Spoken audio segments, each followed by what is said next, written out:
maxay tahay sababta aan u isticmaalo kaliya hal lacag xagga suuqa forex trading-ka kusoo dhawaada waa saaxiibkiina Med Ibrahim muuqaal kale oo YouTube oo xiiso leh waxaan muuqaalkan kugu sharaxo maxaa keentay in aan isticmaalo kaliya lacagta AUD USD xagga forex trading-ka sida ogtiin 4 sano soo dhaafay waxa u badnay halkaas lacag kaliya oo isbuuc walba marna u galo buy marna u galo sell hadba analysis-keeda sida ku socdo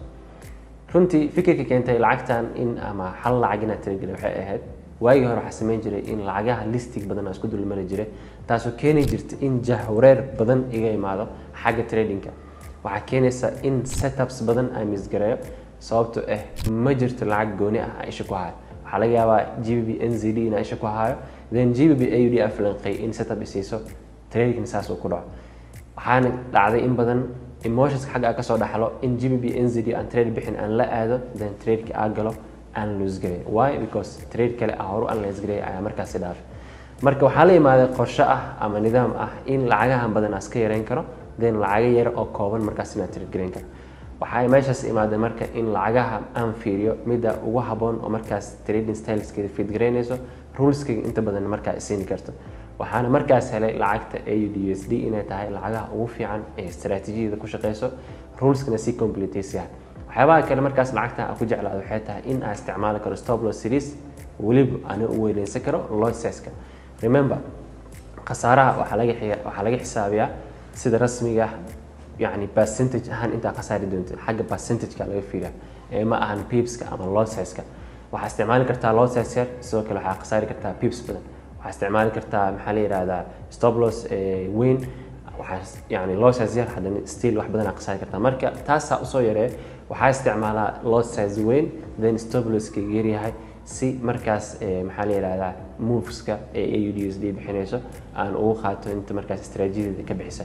mid kale oo AUD USD ku jeclaado waxay tahay xagga fundamental-ka in si fiican correlation ay u lasmayso xagga technical-ka oo aniga trading style-kayga ma ahan kaliya inaan ku trade gareeyo technical sidoo kale technical-ka waxa kula combine gareeya fundamental-ka fundamental-ka iyo technical-ka markaas ku keenay meeshaas waxa iga soo baxo powerful trade setup oo ah trade markaas lacagteeda aan gelin karo aan ku tashan karo taas marka waxay iga caawisaa in win rate-kayga aad u fiicnaado sababta lacagta AUD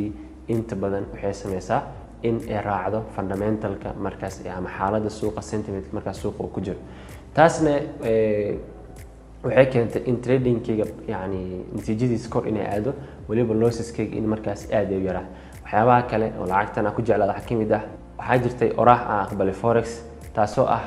every day is not a trading day macnaheedu yahay maalin walba maalin ma ahan yani maalin walba ma ahan maalin suuqa markaas aad geli kartid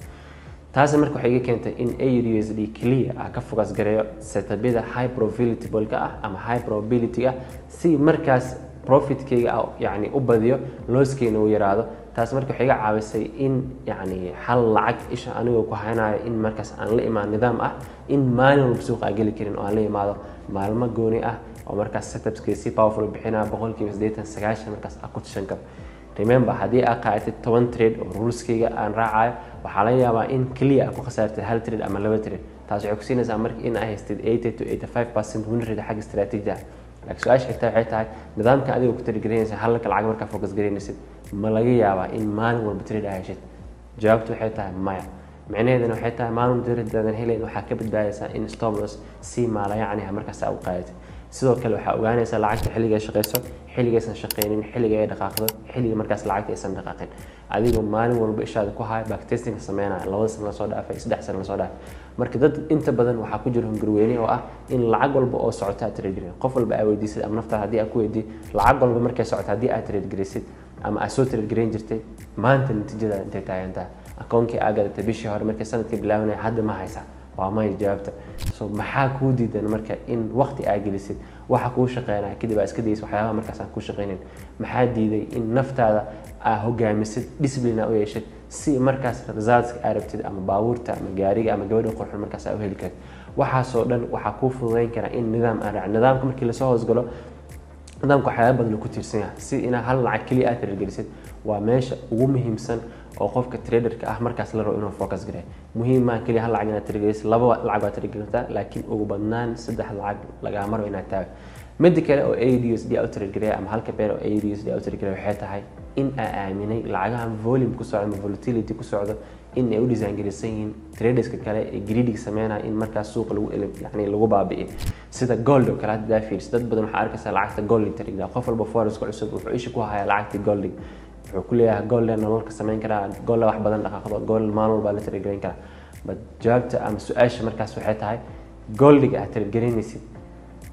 ilaa intee in leeg ayaa markaas ay kugu filan tahay si forex lacag markaas ugu samayso sidoo kale mentorka ama markaas qofka ka dhaadhicay in goal profitability leedahay ma weydiisa in uu haysto 2 bil ama 1 bil track record ah oo 4 isbuuc la soo dhaafay qofkan goal trade gareynaya natiijada uu ku keen waa su'aasha ugu weyn ee markaas laga rabo in aad weydiisid qof walba ama mentor walba oo kugula taliyo in lacagaha volatility markaas inaad trade gareysid waxaa arkaysaa mentor qaar xitaa addiction trading ka qaadeen gold markay heli waayaan ama suuqa xirmo in lacagaha cryptada ay aadayaan markaas cryptada trade gareynayaan just because waxay ku yihiin way la qabsadeen qofkan addiction hadu trading ku noqdo yani results kiisa waa naqaana meesha ku dambeynayso waa poor results laakiin adiga waxa ku muhiim ah in markaas aad focus gareysid waxa xaqiiqda ama wax forex markaas shaqeeya taasoo dhan waa marka waxa keentay in yani losses-kayga aan iska yareyn karo si faa'iidada oo badan karo waana sababta aan halka lacag markaas u isticmaalo insha Allah waxaan rajaynayaa muuqaalkan inaad notes ka qoratay wax badan aad ka faa'iido doontid waxaan kugu talinayaa ugu dambeys in aad joojisid hunguri weeynadan oo markaas aad focus gareysid forex wax ku shaqeynaa يعني دق باهي kugu jiro maalmo maalin aarabti inaad trade gareysid hal mid aad ku sheegaa waqtigu kugu socda oo يعني lacag badan adigu gubtay waqtiga ugu dhamaandana marka waxa ku muhiimsan in aad aqbashid in suuqa maalmo in la galin sidoo kale in lacag walba inaad trade gareysid inaadan u baahnayn oo selective currency lahaw markaas aad trade gareyn kartid insha Allah muuqaalkan halkaas ay ku eegyahay inta kullu dan muuqaalkiisa xiga waxaan rajaynayaa khayr wassalaamu calaykum waraxmatullaahi ta'ala wabarakaatuh